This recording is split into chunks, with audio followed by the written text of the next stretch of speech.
আসসালামু আলাইকুম dear viewers.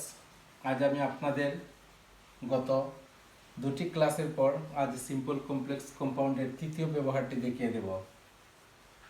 তৃতীয় ব্যবহারটি হচ্ছে সিম্পলে উইদাউট ইফ এবং অর।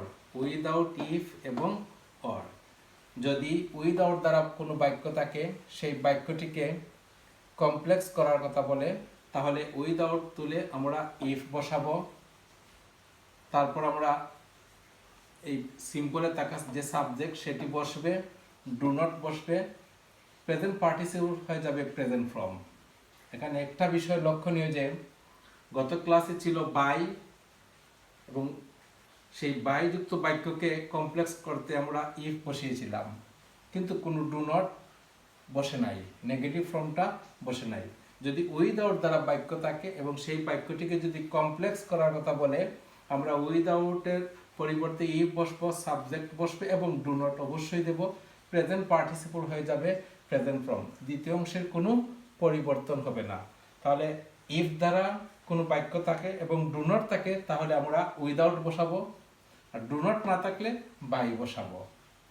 যদি উইদাউট ইফ দ্বারা কোনো বাক্য থাকে সেই বাক্যকে কম্পাউন্ড করার কথা বলে, তাহলে ডাইরেক্ট সিম্পলে থাকা present participle just only present form হয়ে বসবে, আর কমপ্লেক্সে তো অবশ্যই প্রেজেন্ট ফর্ম আছে সেটি বসবে, কমাটা তুলে আমরা অর বসাবো।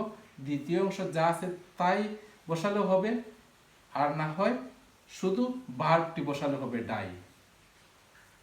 এখন অর যুক্ত বাক্যকে যদি আমরা সিম্পল বা কমপ্লেক্সে পরিবর্তন করতে হয়, তাহলে সিম্পল বললে উইদাউট প্রেজেন্ট ফর্ম হয়ে যাবে প্রেজেন্ট পার্টিসিপল, এবং ইউ উইল বসবে, ভার্ব যেটি আছে সেটি বসবে।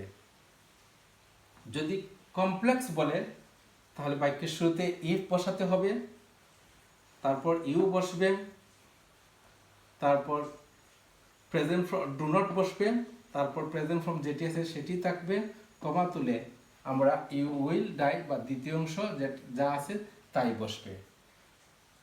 আশা করি সিম্পল কমপ্লেক্স কম্পাউন্ডের তুলনামূলক ব্যবহারটি আপনারা বুঝতে পেরেছেন।